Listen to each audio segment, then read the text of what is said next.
Saludos estudiantes de la Palabra de Dios, que es un privilegio para mí poder darle la bienvenida nuevamente a nuestro estudio Viviendo la Palabra. Es un privilegio, un gozo, una cosa extraordinaria el privilegio que tenemos de estudiar juntos la Palabra de Dios. Este es un esfuerzo que realizamos de parte de la comunidad pastoral de nuestra iglesia Lifehouse, porque queremos compartir a través de las redes y los medios de difusión el estudio bíblico que compartimos con nuestra comunidad. Mi nombre es Joaquín Ugarte y estamos para servirles en cualquiera de sus necesidades de estudiar la Palabra de Dios. Este estudio se realiza de forma presencial todos los jueves a las 7 de la noche en el auditorio de nuestra iglesia. Si usted tiene la posibilidad de visitarnos en Cipreses de Curriabat, las antiguas bodegas de Yokohama, será un gusto poder atenderle y compartir juntos el estudio. Y si no le es posible, pues está aquí acompañándonos mediante las redes de nuestra iglesia, el canal de YouTube, en el Facebook, todos los miércoles a las 7 de la noche sacamos un nuevo estudio y también, por supuesto, por la emisora que nos bendice, la Life 89.5 Life FM. Le bendecimos, hermanos. Continuamos con nuestra serie de estudios titulada Introducción al Apocalipsis y el mensaje a las 7 iglesias. Y nos corresponde hoy nuestro 9º estudio. Este será la primera parte del estudio de la carta a la iglesia de Tiatira, con un título que se le refiere en nuestros estudios, triste, porque a Tiatira la debemos de recordar como la iglesia que toleraba el pecado. Pero antes de poder insertarnos en el estudio de la carta, les recuerdo que para cada una de las cartas de cada una de las 7 iglesias hemos establecido un modelo para estudiarlas. Y esto es encontrar en cada una de ellas las mismas 6 secciones. Estas son una referencia al autor, otra a la iglesia, un elogio que siempre presenta las cartas, un reproche para la iglesia, el mandato y el consejo. Estas 6 partes las hemos estudiado en cada una de las iglesias anteriores y también lo vamos a hacer en nuestra iglesia de Tiatira. Este es nuestro 9º estudio y vamos a iniciar con el estudio de la cuarta de las cartas. Leámosla juntos, por favor. La carta la encontramos en Apocalipsis capítulo 2, los versos del 18 al 29. Es un poquitito más largas que las otras. Leamos juntos. Dice así. Escribe al ángel de la iglesia de Tiatira. Esto dice el Hijo de Dios, el que tiene ojos que resplandecen como llamas de fuego y pies que parecen bronce al rojo vivo.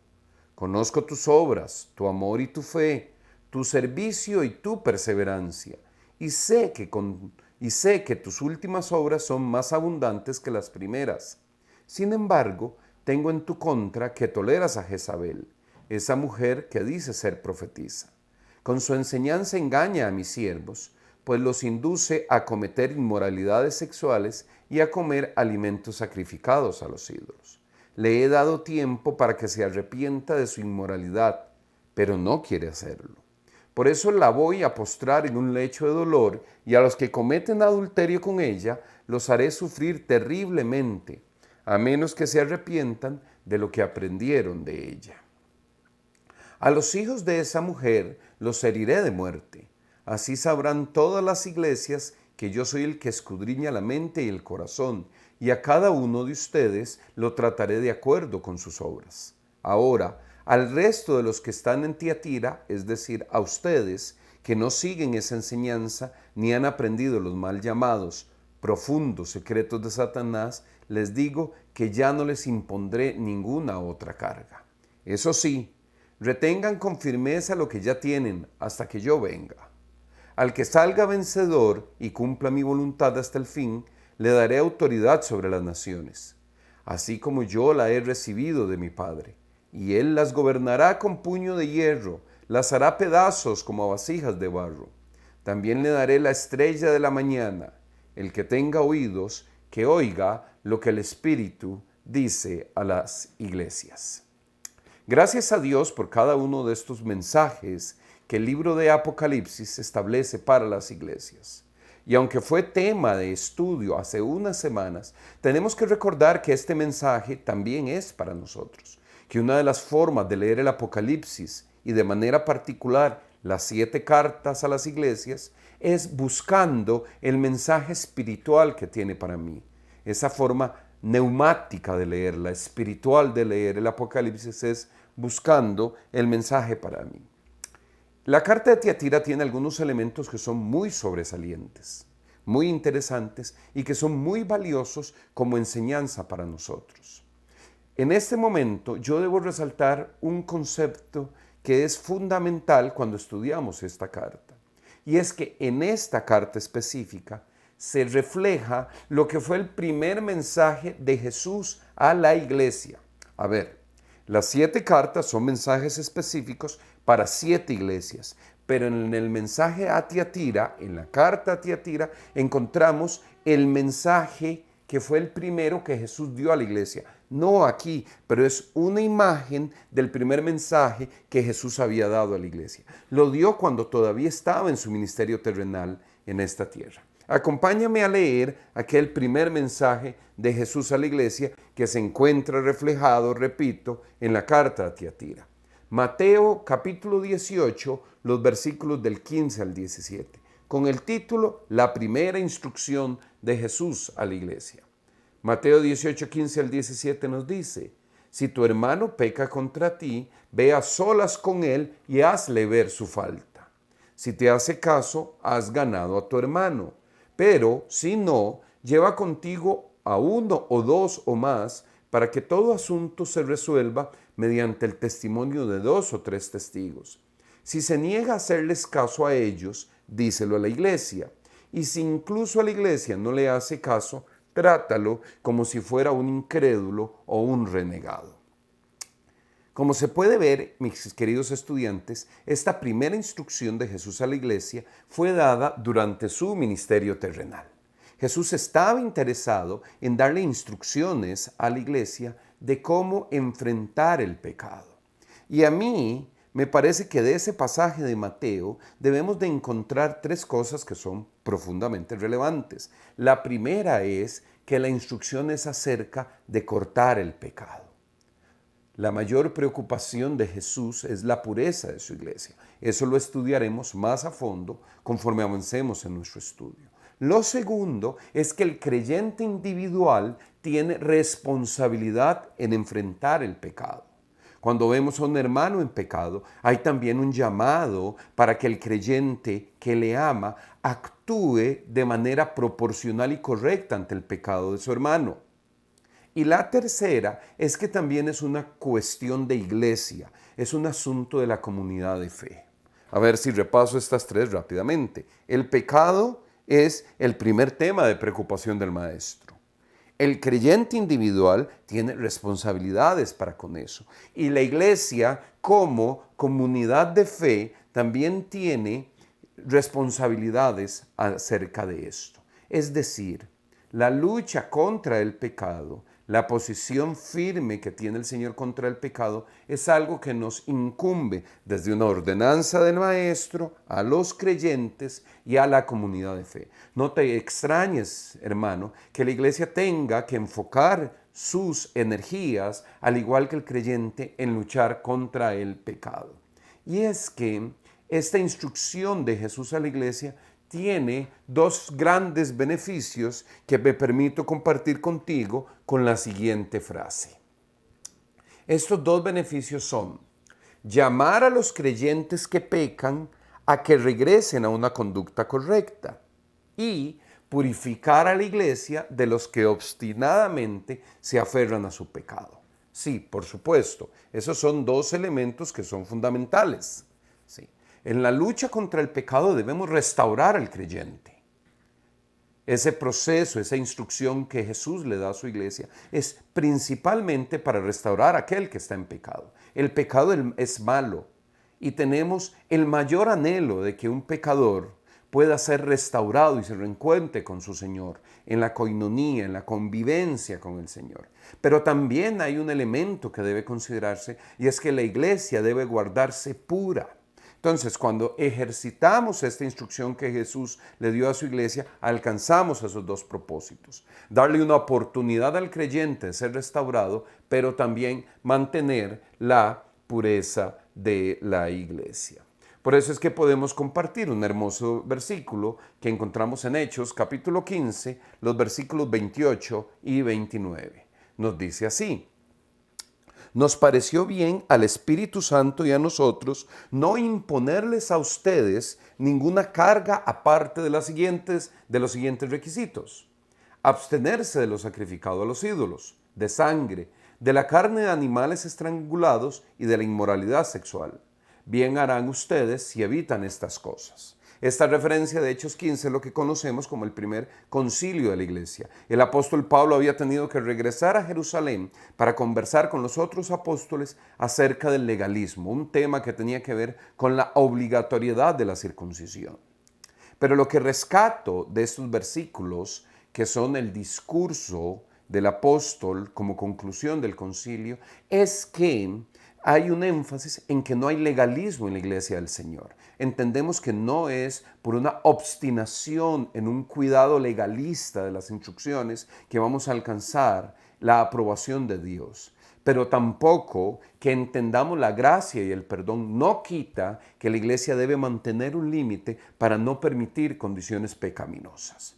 Más adelante vamos a estudiar en unos momentos que es que en Tiatira, aquellos pecados que habíamos visto en las iglesias anteriores, se volvió no solamente un pecado más profundo, sino que se volvió algo general de la iglesia.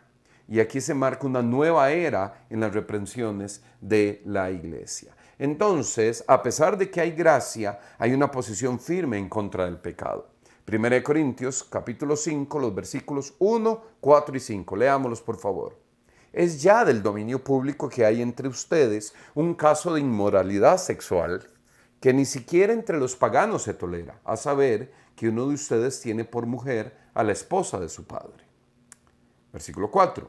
Cuando se reúnan en el nombre de nuestro Señor Jesús y con su poder, yo los acompañé en espíritu. Entreguen a este hombre a Satanás para destrucción de su naturaleza pecaminosa, a fin de que su espíritu sea salvo en el día del Señor. Y nuevamente aquí se cruzan esos dos propósitos. Por supuesto que la restauración del pecador. Y los que tenemos algún tiempo en la vida eclesiástica sabemos que en algunas ocasiones la iglesia tiene que tomar decisiones duras en cuanto a la disciplina de uno de sus miembros a causa del pecado. Pero el propósito de la disciplina es la restauración. Y también la iglesia guarda fidelidad en cuanto a su pureza y a mantenerse limpia del pecado. Era una condición de la iglesia primitiva. La primera instrucción de Jesús a la iglesia fue esa. Ya vamos a estudiar que eso se refleja en el mensaje a la iglesia de Tiatira. Segunda de Corintios, capítulo 11, verso 2. El celo que siento por ustedes proviene de Dios, pues los tengo prometidos a un solo esposo, que es Cristo, para presentárselos como una virgen pura.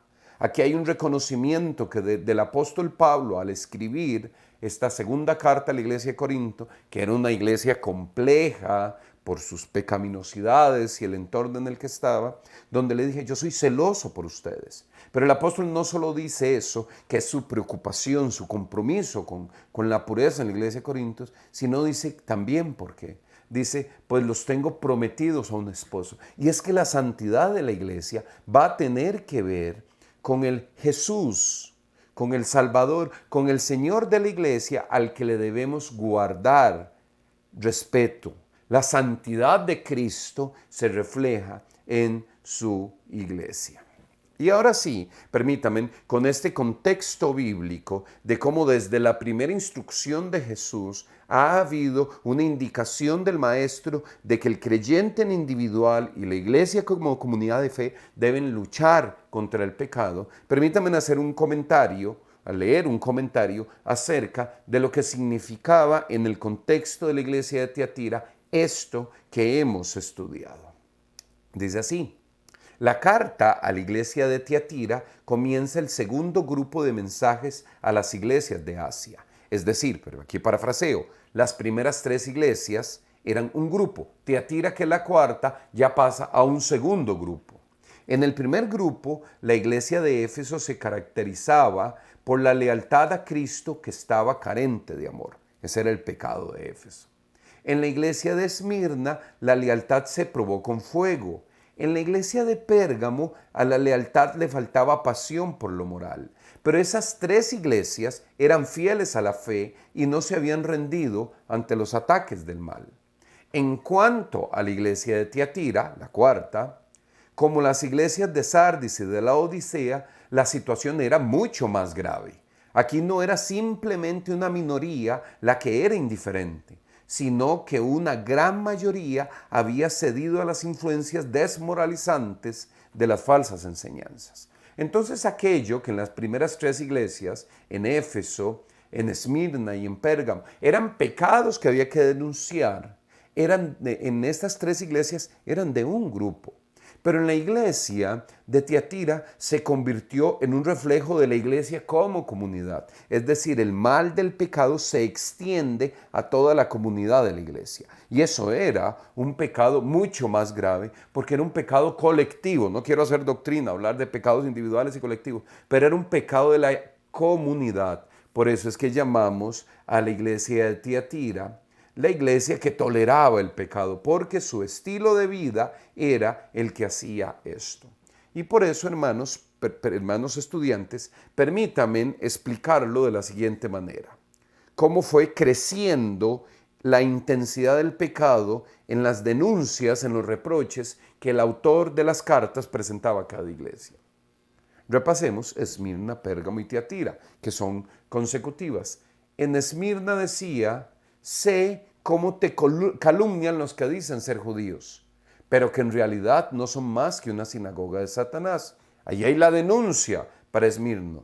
Mientras que en Pérgamo dice: sé dónde vives, allí donde Satanás tiene su trono.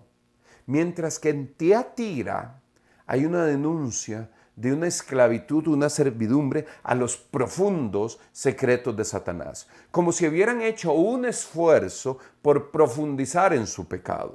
Y es que hay formas de profundizar el pecado.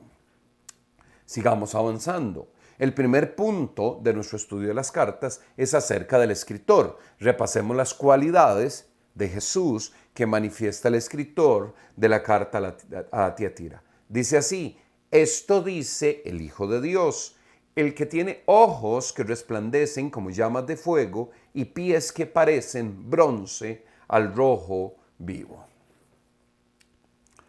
Sobre esto debemos decir que las características o los atributos del escritor, recordemos, como hemos dicho en estudios anteriores, que el escritor de todas las cartas, de cada una de las 7, es Jesús. Jesús mismo le escribió a cada una de las 7 iglesias. Pero en cada carta se manifiestan atributos diferentes relacionados con el mensaje para esa iglesia. Y en el mensaje a la iglesia de Tiatira, una iglesia profundamente pecaminosa, el mensaje es: esto dice el Hijo de Dios. Esa frase, el Hijo de Dios, tiene un valor sobre la cristología o el entendimiento de la naturaleza de Jesús, específicamente en su absoluta y completa divinidad.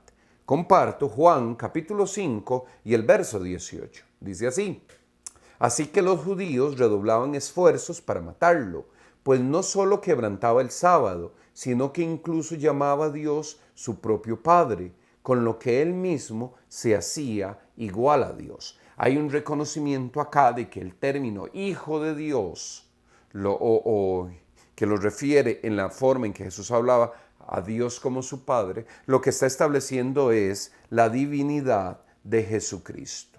Es decir, Jesús era absolutamente Dios. Y ante el pecado de la iglesia de Tiatira, el atributo que resalta del autor de la carta es su divinidad, su absoluta divinidad. Jesús era 100% Dios. Mientras que también tenemos que reconocer en ese atributo de Hijo de Dios, porque Jesús era el Dios hecho hombre que habita en medio de nosotros. Leamos lo que nos dice Hebreos capítulo 2, versos 17 y 18. Dice así: por eso era preciso que en todo se asemejara a sus hermanos, para ser un sumo sacerdote fiel y misericordioso al servicio de Dios, a fin de expiar los pecados del pueblo. por haber sufrido él mismo la tentación, puede socorrer a los que son tentados. También en ese puente entre Dios y el hombre, que significa Jesús, el Hijo de Dios, encontramos la divinidad de Jesucristo, pero también encontramos la humanidad de Jesucristo. Y por eso es que Él es un Dios y un sacerdote y un salvador para nosotros, que puede entendernos perfectamente nuestra situación en el caso del mensaje de Tiatira, en la lucha contra el pecado. Parte del ministerio de Jesucristo es entendernos en lo que tú y yo estamos luchando contra el pecado. El creyente lucha contra el pecado y Jesús entiende eso porque Él es Dios y es hombre, es el Hijo de Dios que está ahí. Y acerca de la otra característica de sus ojos y de sus pies, permítanme leer algunos versículos del mismo Apocalipsis. Apocalipsis 19:12 dice: sus ojos resplandecen como llama de fuego y muchas diademas ciñen su cabeza. Lleva escrito un nombre, que nadie conoce sino solo Él. Y aquí nuevamente está identificando los ojos como llama de fuego, con una cualidad, un atributo específicamente del Señor Jesús. Y en Apocalipsis 19:15 nos dice: de su boca sale una espada afilada con la que herirá a las naciones. Recuerden, este era un atributo del autor en las cartas anteriores. Y dice: las gobernará con puño de hierro. Él mismo exprime las uvas en el lagar del furor, del castigo que viene de Dios Todopoderoso. Y aquí una observación que debemos de obtener con claridad es que esos ojos como llama de fuego tienen que ver con la autoridad de Jesús para ser juez y para ejecutar juicio, para condenar y para ejecutar esa condena. Es decir, que es un término amenazante en la naturaleza de mi Señor Jesús. Y además dice que Él mismo exprime las uvas en el lagar del furor del castigo. Seguramente eso tenía que ver con los pies de bronce que se veían como rojos por majar esas uvas de la ira. Aquí, perdonen que use un término menos teológico y menos doctrinal, pero aquí está claro que nosotros debemos de ver a Jesús también como ese juez severo en contra del pecado. Y hay una observación adicional que podemos hacer estos atributos del autor y la encontramos en 1 de Pedro, capítulo 4, verso 17. Dice así: porque tiempo es de que el juicio comience por la familia de Dios. Y si comienza por nosotros, ¿cuál no será el fin de los que se rebelan contra el Evangelio de Dios? ¿Cuál no será el fin de los que se rebelan contra el Evangelio de Dios? Es decir, mis queridos estudiantes de la palabra de Dios, debemos de ver en la figura del autor llamas de fuego, sus pies como bronce, Hijo de Dios, divinidad, humanidad, nos comprende, pero Él también nos juzga y al mismo tiempo es un juez severo contra el pecado. Mi Señor Jesús sí tiene una posición firme en contra del pecado y en contra de aquellos que se deben de llevar. Y para que no se nos olvide, Pedro establece que ese juicio debe empezar por nosotros, por su pueblo. Cuando tú lees la historia de Israel en el Antiguo Testamento, ves un Dios Padre, un Dios Jehová, que los libró de Egipto, que les proveyó todo lo que necesitaban, que los guió en grandes victorias, pero también que juzgó con severidad el pecado de su pueblo. Sí, este mensaje de la iglesia Tiatira es también un mensaje, una invitación para nuestra santidad. Además de estudiar el escritor, tenemos que estudiar una pequeña referencia acerca de lo que aparece de la iglesia en el relato bíblico. En Hechos, capítulo 16, versos 14 y 15, hay una pequeña referencia a la iglesia de Tiatira. Es lo único que dice la palabra. Leámoslo, Hechos 16, 14 y 15. Una de ellas, que se llamaba Lidia, adoraba a Dios. Bueno, ahí hay el nombre de una creyente. Era de la ciudad de Tiatira. Lidia, esta creyente, era de Tiatira y vendía telas de púrpura. Mientras escuchaba, el Señor le abrió el corazón para que respondiera al mensaje de Pablo. cuando fue bautizada con su familia, nos hizo la siguiente invitación: si ustedes me consideran creyente en el Señor, vengan a hospedarse en mi casa, y nos persuadió. Es muy probable, mis queridos estudiantes, que este fuera el inicio de la iglesia de Tiatira. Aquella creyente Lidia que oyó el mensaje y mientras lo escuchaba, el Señor en un acto de selección le abrió el corazón. Y ella se convirtió en creyente, y cuando lleguemos a la presencia del Señor podremos preguntarle a Lidia si ella de verdad fue la que nos fundó la iglesia de Tiatira. Para terminar con nuestro estudio número 9, vemos el elogio a esta iglesia de Tiatira. Conozco tus obras, tu amor y tu fe, tu servicio y tu perseverancia, y sé que tus últimas obras son más abundantes que las primeras. Y aquí un par de detalles doctrinales. Primero, que las obras se relacionan con esas disciplinas espirituales, cualidades espirituales: amor, fe, servicio y perseverancia. Las obras de la iglesia de Tiatira tenían que ver con eso. Era un tema espiritual. Y también hay otro mensaje lindísimo, y dice que tus últimas obras son más abundantes que las primeras. Y es una invitación muy importante a que entendamos que nuestras obras con las que damos honra al Señor pueden ser mayores aún que las primeras. Debemos de esperar un mayor obrar de Dios en nuestra vida conforme pasamos por el camino, por el andar con Él. Segunda de Corintios capítulo 8, verso 7. Pero ustedes, así como sobresalen en todo, en fe, en palabras, en conocimiento, en dedicación y en amor hacia nosotros, procuren también sobresalir en esta gracia de dar. ¿Qué significa esto, mis queridos hermanos? Significa que estas cualidades espirituales del amor, la fe, el servicio y la perseverancia son una sola manifestación en la vida del creyente. La carta a la iglesia de Tiatira nos invita a reflexionar. Nos invita a reflexionar en la instrucción del Señor Jesús para que su iglesia a nivel personal, que el creyente a nivel personal y su iglesia a nivel de comunidad luchen contra el pecado. También mi responsabilidad de que sucedan mejores cosas en mi vida. Yo te bendigo, querido estudiante de la palabra, para que sigas profundizando. En la palabra encontramos la verdad que nos hace libres. Invitarte a que nos acompañes en nuestro programa Viviendo la Palabra. Cada semana nos proponemos hacerte llegar una parte de los estudios bíblicos que compartimos con nuestra iglesia Lifehouse. Y también tenemos el correo electrónico viviendolapalabra@life.cr para que nos hagas llegar tus preguntas, para que reportes tu participación o nos puedas dar cualquier inquietud o cualquier consejo acerca de nuestro programa de estudio bíblico. Dios te bendiga, mi querido hermano. Que la paz de Dios sea contigo.